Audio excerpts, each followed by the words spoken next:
মহাকুম্ভ, যা শুধু ভারতেরই নয়, পৃথিবীর সবথেকে বড় আধ্যাত্মিক সমাবেশ।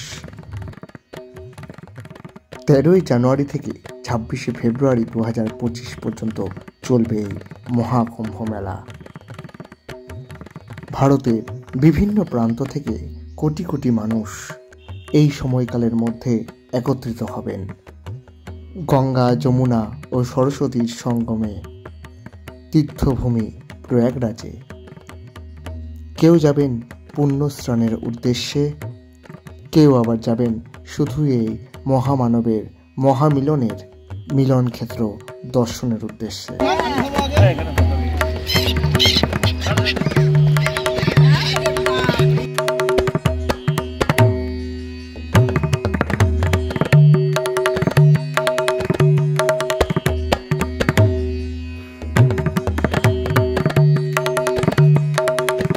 ভারতের অন্যান্য সকল দর্শনীয় স্থান এবং তীর্থভূমিতে সারা জীবনে বহুবার যাওয়ার সুযোগ আসবে, কিন্তু এই মহাকুম্ভ দর্শনের সুযোগ আসে 144 বছরে মাত্র একবার।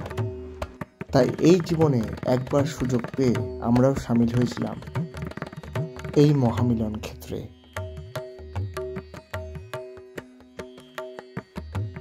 গল্প হলেও সত্যি, কিন্তু আমি মনে করি সত্যি হলেই গল্প, আর ইচ্ছা থাকলেই সত্যি হয়, সত্যি হলেই গল্প হয়। সেই গল্পই আজকে আপনাদের সঙ্গে শেয়ার করব। কিন্তু কি সেই গল্প?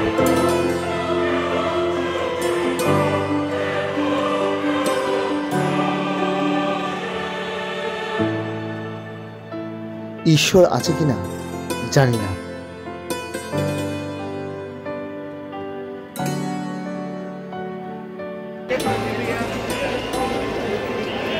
তবে এটুকু জানি, সেবাই ধর্ম, দানই ধর্ম, ভক্তিই ধর্ম।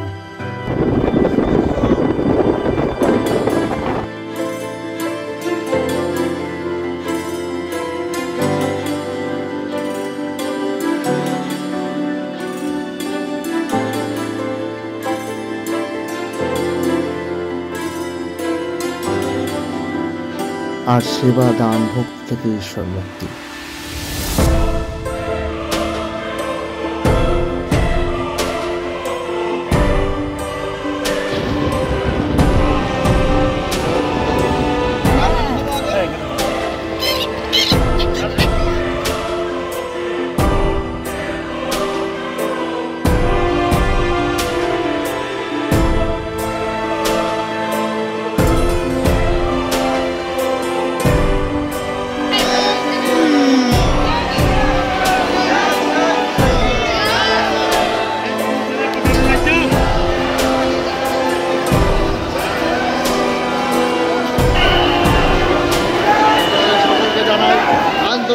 শুভেচ্ছা, অভিনন্দন, এগিয়ে আসছে।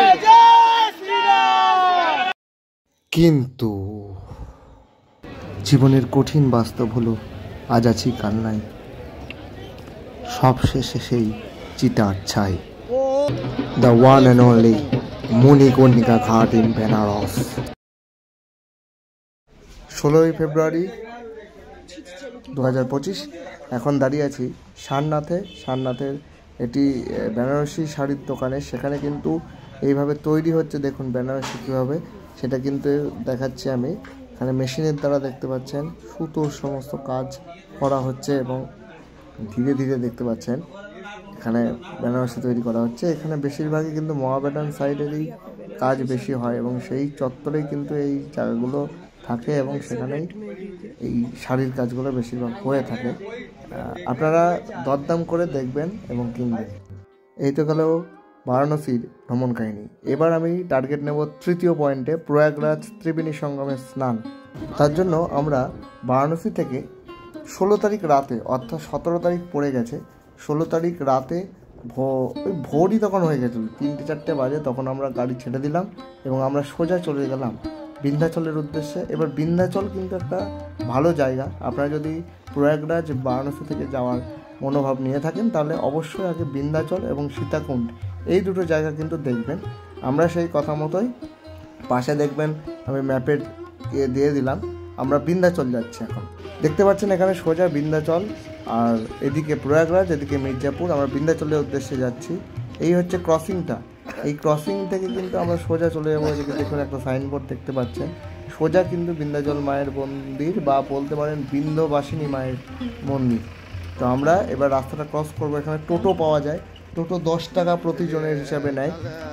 ভালোই 1 কিলোমিটার মোটামুটি আপনার ডিস্টেন্স এখান থেকে, মোড় থেকে।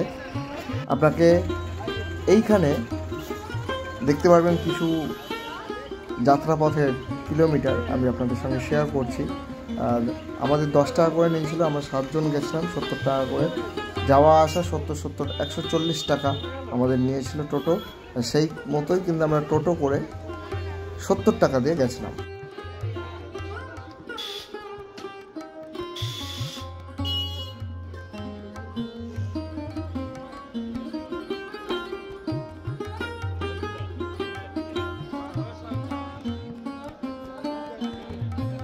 বিন্ধ্যাচল মন্দির, যা মা বিন্ধ্যবাসিনী মন্দির এবং বিন্ধ্যাচল ধাম নামে পরিচিত, উত্তরপ্রদেশের মির্জাপুর জেলার বিন্ধ্যাচলে গঙ্গা নদীর তীরে অবস্থিত মা বিন্ধ্যবাসিনীকে উৎসর্গ করা হয় এই হিন্দু মন্দিরটি।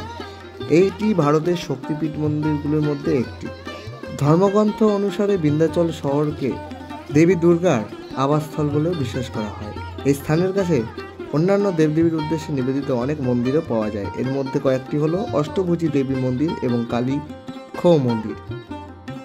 কথিত আছে যে দেবী মহিষাসুরকে বধ করার পর বিন্ধ্যাচলকে থাকার জন্য বেছে নিয়েছিলেন। এবার কাজের কথা আসি।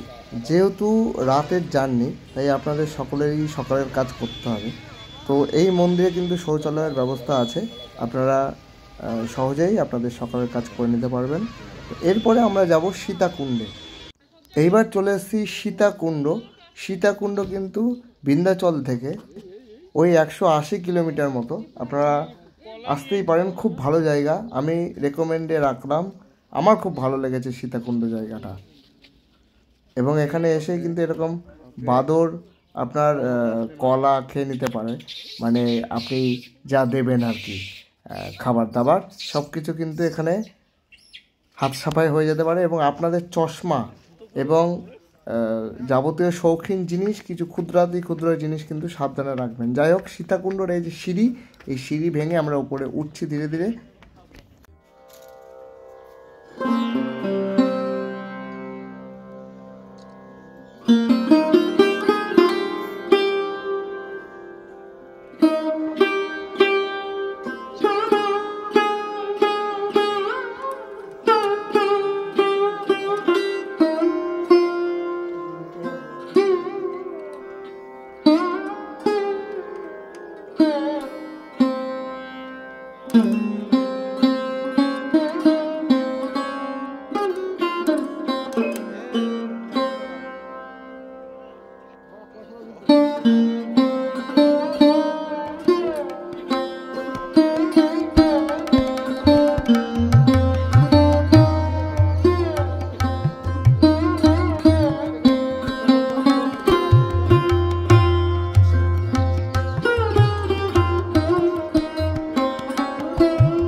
সীতাকুণ্ড থেকে আমরা বেরিয়েছিলাম সকাল 6টার সময়।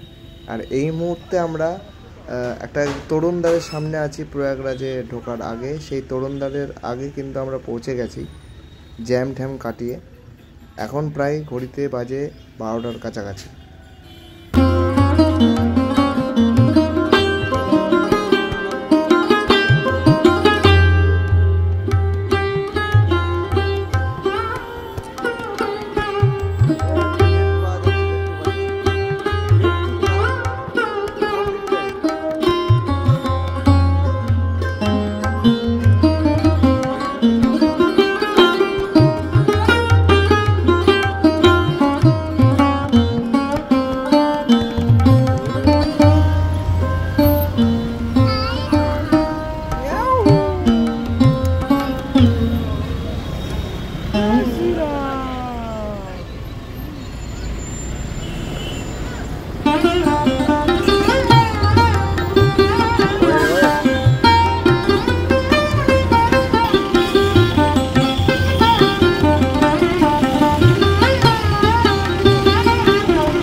থেকে দেখা যাচ্ছে নীলকণ্ঠ দ্বার, শিবের দরবারে আমরা প্রবেশ করছি। আমরা প্রবেশ করলাম প্রয়াগরাজের মহাকুম্ভ মেলার উদ্দেশ্যে। চলুন স্টার্ট করি এবার। আপনাদের ভালোবাসা। Saraswati hitech city Prayagraj.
প্রয়াগরাজের যেখানে স্নানটা হচ্ছে কুম্ভের, তার থেকে মোটামুটি 12-13 কিলোমিটার আগে কিন্তু আমাদের গাড়ি দাঁড় করিয়ে দেওয়া হলো এবং এখানে পার্কিং করা হলো আমাদের গাড়ি। এখান থেকে অটো থ্রু দিয়ে আমরা আমাদের হোটেলে যাব।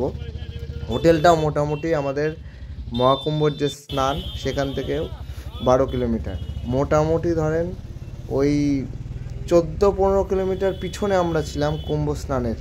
সেইখানের থেকে আমাদের হেঁটে যেতে হয়েছে। হ্যাঁ, ঠিকই ধরেছেন, আপনাদের কিন্তু পায়ের মাংস শক্ত করে আসতে হবে।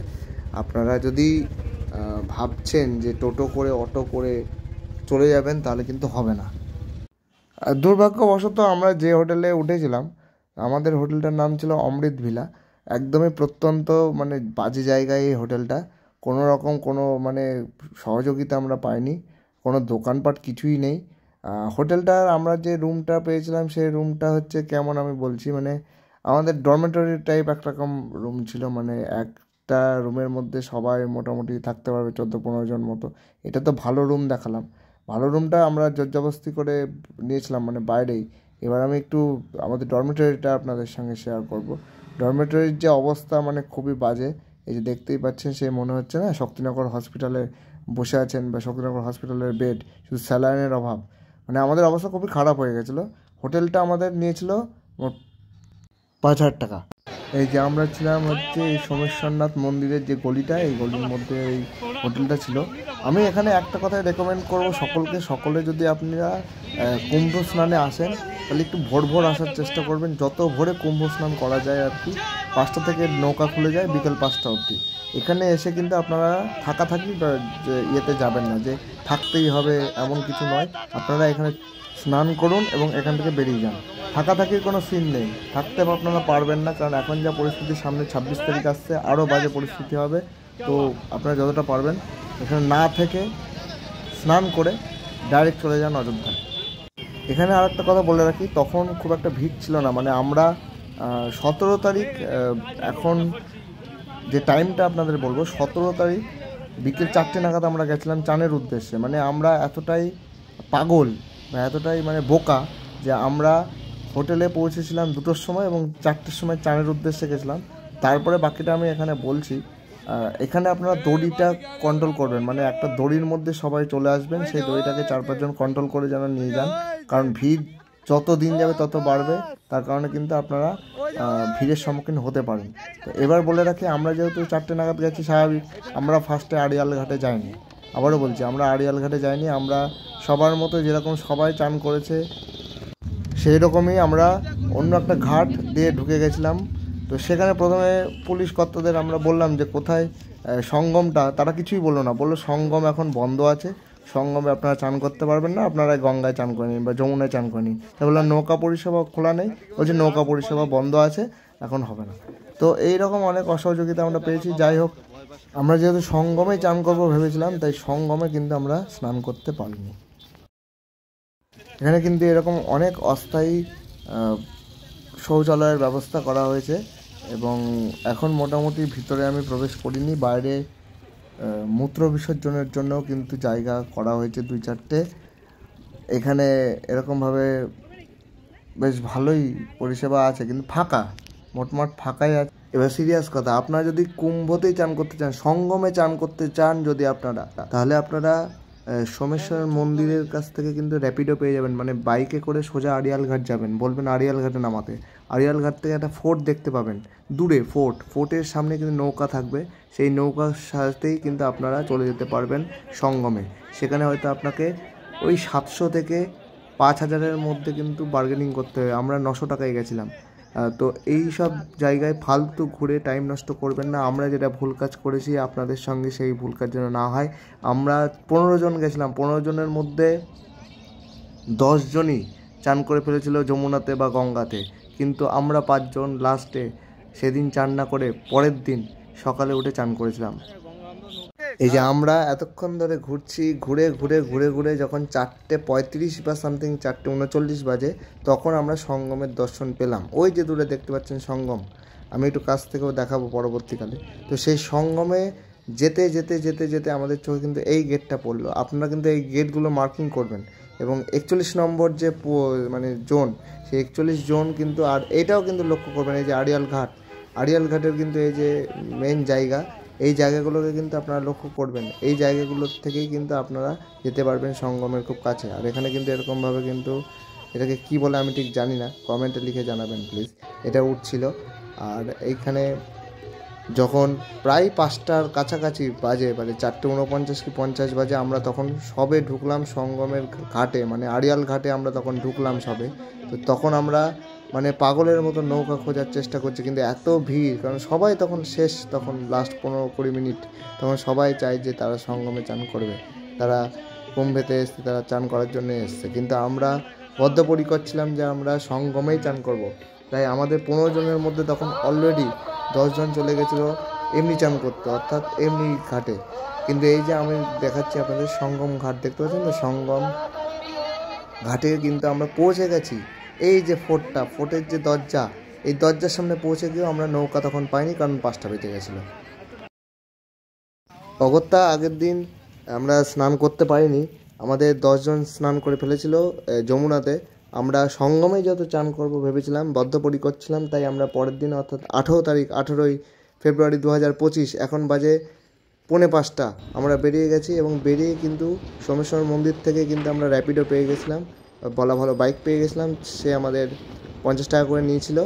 সেই বাইকে চেপে কিন্তু আমরা সোজা চলে গেছিলাম আড়িয়াল ঘাটে। এই যে দেখতেই পাচ্ছেন, নিচের রাস্তাটা দিয়ে মারবেন, এই রাস্তা সোজা আপনাকে আড়িয়াল ঘাটে নিয়ে যাবে। এবং বাইকওয়ালাকে যতই যা বলুক, বাইকওয়ালাকে বলবেন আমাকে আড়িয়াল ঘাটেই নিয়ে যেতে হবে, আড়িয়াল ঘাটেই আমাকে নামাতে হবে।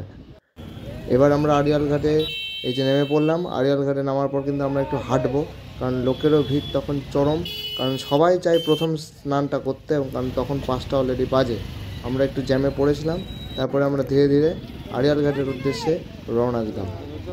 এইবার দেখতে পারলেন তো, আগের দিন অর্থাৎ দুপুরবেলা যে আমি ফুটেজটা দেখেছিলাম, সেই ফুটেজের সঙ্গে এই ফুটেজে কিন্তু আকাশ পাতাল পার্থক্য। সেখানে একটা গেট ছিল, সবাই আসছিল ভিড়ের মতো করে, কিন্তু এখানে দেখুন লোক কিন্তু তেমন নেই, লাইটও নেই কোনো, তেমন গেটেরও কোনো ব্যবস্থা নেই, জাস্ট একটা আড়িয়াল ঘাটের সামনে এরকমভাবে কিন্তু আমরা চলে যাচ্ছি। এরকমভাবে দেখতে পাচ্ছেন তো, বাচ্চা থেকে বুড়ো থেকে বাচ্চা সবাই কিন্তু আসছে স্নানের জন্য। আমরা কিন্তু তখন 5টা বেজে গেছে, দেখতে পাচ্ছেন বোতলের পর বোতল নিয়ে আমরা এগিয়ে যাচ্ছি। আর এই যে নৌকার ঘাটে চলে এসেছি, নৌকার ঘাটে বার্গেনিং শুরু হয়ে গেছে আমরা বার্গেনিং করে করে করে করে 2000 টাকা অবধি আমাদের উঠে গেছিলো বার্গেনিং। তারপর সেখান থেকে কমিয়ে 900 টাকায় একটা নৌকা আমরা ফিট করলাম। সেই কাকা খুবই ভালো, আমি সেই কাকার নাম হয়তো শুনলাম না, কিন্তু সেই কাকা এতটাই ভালো মানুষ, এতটাই সুন্দর। আমরা তাকে শেষে একটু খাবারও দিয়েছিলাম, খাওয়ার জন্য সে প্রণাম করে আমাদের খাবারটা খেয়েছিল। এগুলো খুব ভালো লাগা, এগুলো একটা পাওয়া বলতে পারেন। যাই হোক, আমরা এই যে নেমে পড়লাম, আমি এই যে নামছি, আপনাদের সকলের উদ্দেশ্যে কৃষ্ণনগরের প্রত্যেকটি মানুষ, প্রত্যেকটি ক্লাব বারোয়ারি, প্রত্যেকটি পুজো কমিটি আশিস নিয়ে আমরা কিন্তু এই যে নেমে পড়লাম। আপনাদের কৃষ্ণনগরের আকাশ শাহ কিন্তু নেমে পড়লো। এই যে আমাদের নৌকা যে বাহক, সে কিন্তু আমার সঙ্গেই ছিল সবসময়। এই যে আমি এখন উঠছি নৌকাতে, দেখতে পারবেন আমি এখন নৌকাতে উঠে পড়লাম। 900 টাকা করে পার হেড নিয়েছে আমাদের। আমরা এখন ধীরে ধীরে উঠছি নৌকাতে। তখন সবে ভোরের আলো ফুটছে, 5টা 15 বাজে তখন, আর আমরা উঠে পড়লাম নৌকাতে। এই যে আমাদের চালক খুব ভালো মানুষ বলতে নেই, এত ভালো মানুষ আমরা খুব কমই দেখেছি। খুব ভালোভাবে আমাদের সঙ্গমে স্নান করিয়েছিলেন তিনি। এবার আমরা দেখতে পাচ্ছেন ধীরে ধীরে আমাদের নৌকা কিন্তু ছাড়বে। আমি এখন একটুখানি নৌকার ভিতরে বসেছি এবং লাইফ জ্যাকেটগুলো এবার পরে নেব ধীরে ধীরে। আবার বলবো, শক্তি, সামর্থ্য, সাহস এই তিনটে যদি আপনার সঙ্গে থাকে আপনারা অবশ্যই কুম্ভে যাবেন। পাপ পুণ্য হিসাব করলে হবে না। এটা ভাববেন যে 144 বছর যখন আবার এই যোগটা আসবে তখন আমি বা আপনি বা আপনারা কেউই থাকবেন না বেঁচে। কোনো বিধর্মী কিংবা নাস্তিক এদের কথা কানে তুলবেন না। এরাও একরকম অশুভ শক্তি। স্নান করার পর নিজের অনুভবটা লিখে রাখবেন জীবন ডায়েরির পাতায়। আমাকে আনসাবস্ক্রাইব করুন কি আনফলো করুন, নট ম্যাটার, কুছ পরোয়া নেই, কিন্তু কুম্ভতে যেতেই হবে, এটাই ম্যাটার, এটাই ফারাক পাত্তা হে। একজন সনাতন ধর্মী মানুষ হিসেবে আমার উচিত সকল ধর্মের মানুষকে এই কুম্ভতে সামিল করা, আর সেটাই মনে করি আমি আমার ঈশ্বর প্রাপ্তি, আমার পুণ্য। কারণ ঈশ্বর সব রাজনীতি, সব আলোচনার ঊর্ধ্বে। এবারে আসুন জেনে নিই এই কুম্ভ মেলার পেছনের কাহিনী, যেটা ছাড়া হয়তো এই কুম্ভ স্নান হয়তো অসম্পূর্ণ রয়ে যায়। কথায় আছে বিশ্বাসের আরেক নাম এই কুম্ভ মেলা। এই কুম্ভ মেলায় যত পুণ্যার্থীর সমাগম হয়, কয়েকটা দেশের জনসংখ্যাও হয়তো সেই জনসংখ্যার তুলনায় অনেকটাই কম। দেশ বিদেশের বহু মানুষ আছে এই গঙ্গা, যমুনা, সরস্বতী 3 নদীর সঙ্গমে নিজেকে ডুবিয়ে সমস্ত পাপ ধুয়ে নিতে, যার জন্য এই মেলাকে একটা শহরে রূপান্তরিত করতে হয়। কিলোমিটারের পর কিলোমিটার রাস্তা তৈরি করতে হয়, আলো তৈরি করতে হয়, কৃত্রিম শৌচাগার তৈরি করতে হয়, বহু মানুষের রুজি রুটি গড়ে ওঠে। এত বড় আয়োজন যে মহাকাশের ভ্রাম্যমান স্যাটেলাইট থেকেও নজরে আসে। প্রত্যেক 12 বছর অন্তর এই কুম্ভমেলা ভারতের 4টে শহর হরিদ্বার, প্রয়াগরাজ, উজ্জয়িনী এবং নাসিকে অনুষ্ঠিত হয়। 2025-এ যা অনুষ্ঠিত হচ্ছে উত্তরপ্রদেশের প্রয়াগরাজ শহরে, আগে যার নাম ছিল এলাহাবাদ। প্রয়াগরাজ এমন এক তীর্থভূমি যেখান দিয়ে গঙ্গা, যমুনা, সরস্বতী 3 নদীর মিলিত ধারা প্রবাহিত হচ্ছে। কুম্ভ শব্দের অর্থ ঘোড়া কিংবা কলসি, আর মেলা কথার অর্থ জনসমাগম। প্রায় 300 খ্রিস্টাব্দ আগে চীনা পরিব্রাজক হিউয়েনসাংয়ের লেখায় এই কুম্ভ মেলার উল্লেখ পাওয়া যায়। মৌর্য সম্রাট হর্ষবর্ধন, যার কথা আমরা ইতিহাস বইতে পড়েছি, তিনিও এই কুম্ভতে স্নান করেন এবং সেই উপলক্ষে প্রয়াগরাজে মেলারও আয়োজন করা হয়। কিন্তু কুম্ভ মেলার সঙ্গে পুরাণ কিংবা আধ্যাত্মিকতার যোগ কিভাবে? মহাকবি কালিদাসের অভিজ্ঞান শকুন্তলম নাটকে রাজা দুষ্মন্ত শকুন্তলার সঙ্গে আসে দুর্বাসা মুনির কথা, যার জন্ম হয়েছিল মহাদেবের ক্রোধানল থেকে।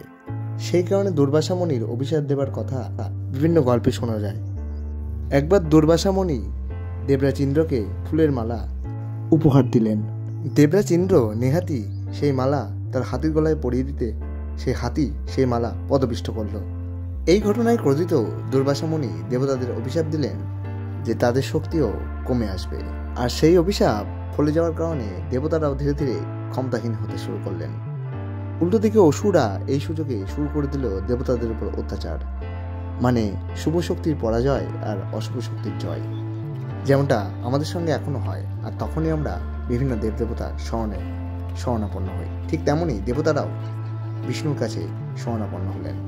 তিনি নিদান দিলেন সমুদ্র মন্থনের, যেখানে দেবতা এবং অসুররা উভয়ে অংশগ্রহণ করবেন। ক্ষীরসাগরে সমুদ্র মন্থনের জন্য বাসুকীনাথকে মন্থন দড়ি এবং মন্দার পর্বতকে মন্থন দণ্ড হিসেবে ব্যবহার করা হবে। সমুদ্র মন্থনকালে 14টা জিনিস উঠে আসে। সবার প্রথমে হলাহল, যে বিষ পান করে মহাদেব নীলকণ্ঠ হয়ে যান। এরপর কামধেনু গায়ে ঐরাবত হাতি, কল্পতরু, মা লক্ষ্মী, অপ্সরা, রম্ভা, পাঞ্চজন্য শঙ্খ, পারিজাত বৃক্ষ, সারণ ধনুকের মতো অনেক জিনিস উঠে আসে। শেষে উঠে আসলো অমৃত ভরা কলসি। কারা নেবে এই অমৃতের অধিকার, এই নিয়ে অসুর এবং দেবতাদের মধ্যে সংঘর্ষের সৃষ্টি হয়। এই সুযোগে ইন্দ্রের পুত্র জয়ন্ত অমৃতর কলসি নিয়ে পলায়ন করলেন। অসুরেরা তার পিছনে ধাওয়া করলেন। কোথাও আবার বলা রয়েছে পক্ষীরাজ গরু। যাই হোক, এই অসুরের টানাপোড়েনের মধ্যে দিয়েই জয়ন্তর হাত থেকে 4 ফোঁটা অমৃত পড়ে গেল ভারতবর্ষের 4 জায়গায়। হরিদ্বারে হরকিপৌরি, প্রয়াগরাজের ত্রিবেণী সঙ্গম, শিপ্রা নদীর তীরে উজ্জয়িনী এবং গোদাবরীর তীরে নাসিকে। এই জন্যই এইসব জায়গাগুলোকে অত্যন্ত পবিত্র বলে মনে করা হয় এবং প্রত্যেক 12 বছর অন্তর কুম্ভ মেলার আয়োজন করা হয়। কেন 12 বছর অন্তর এই কুম্ভ মেলার আয়োজন করা হয়? অমৃতের অধিকার নিয়ে দেবতা এবং অসুরদের যুদ্ধ চলেছিল 12 দিন, আর ঠিক ততদিনই লেগেছিল অমৃতর কলসি দেবলোকে পৌঁছে যেতে। কুম্ভ হয় 12টি, পৃথিবীতে 4টি এবং দেবলোকে 8টি। মনে করা হয় দেবতাদের একদিন মর্তলোকের 1 বছরের সমান।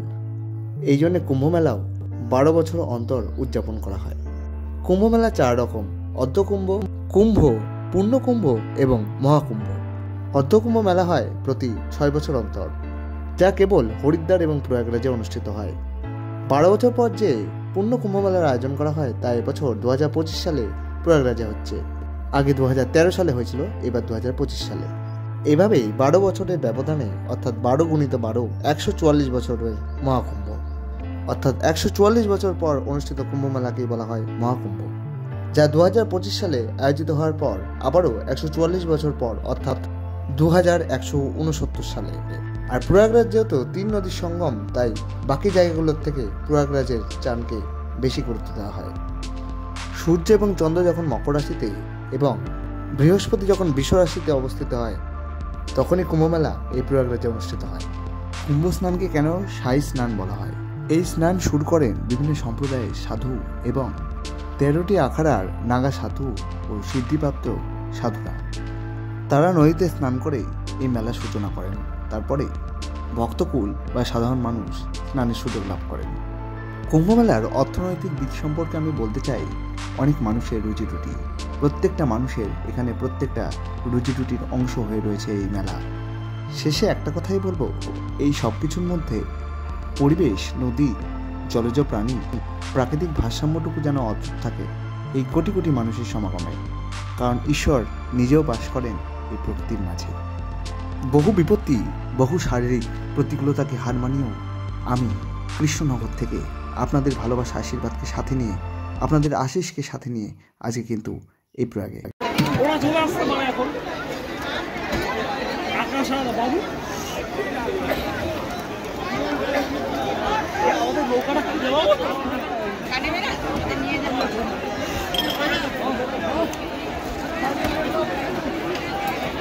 भैया फोटो को मार दो जाना सब खुलो नहीं है ये पूरा दिखा कर हां देख दो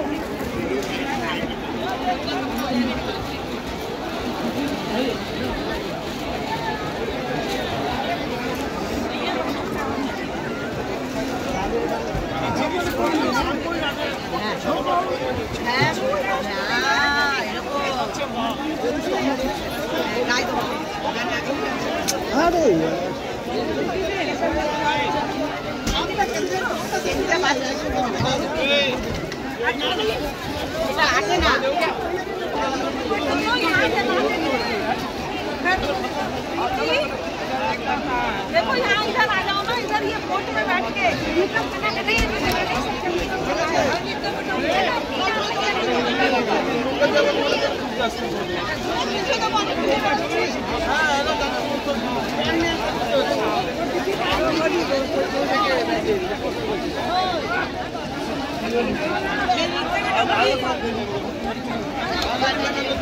अरे आपको वीडियो करता है 2-3 मिनट वीडियो कर अरे वहां कमरे में बैठ जाओ भाई ने दिया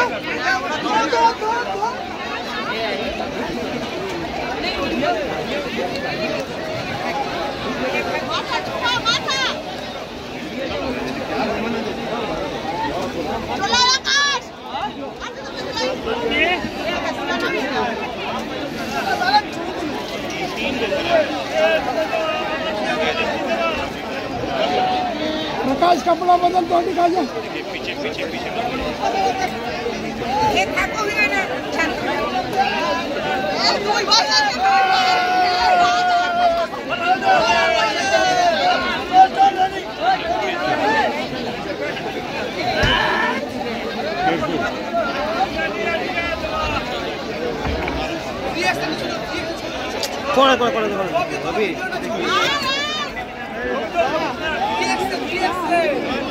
সঙ্গমে স্নান সম্পন্ন হলো, এবার আমাদের ফিরে যাওয়ার পালা।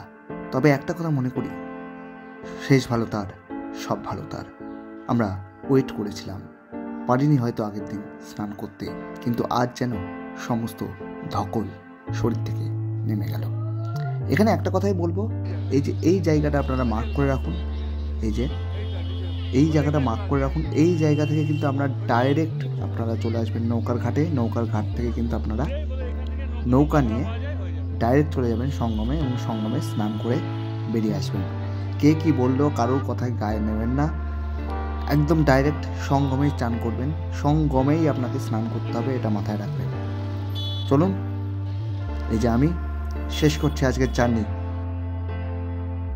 এক সপ্তাহের এই জার্নির শেষ পর্বে আমরা চলে আসলাম, অর্থাৎ পরবর্তী পর্ব যেটা আসছে সেটাই আমার অন্তিম পর্ব হবে এই 3 ধামের সিরিজে, অর্থাৎ বেনারস, প্রয়াগরাজ এবং অযোধ্যা।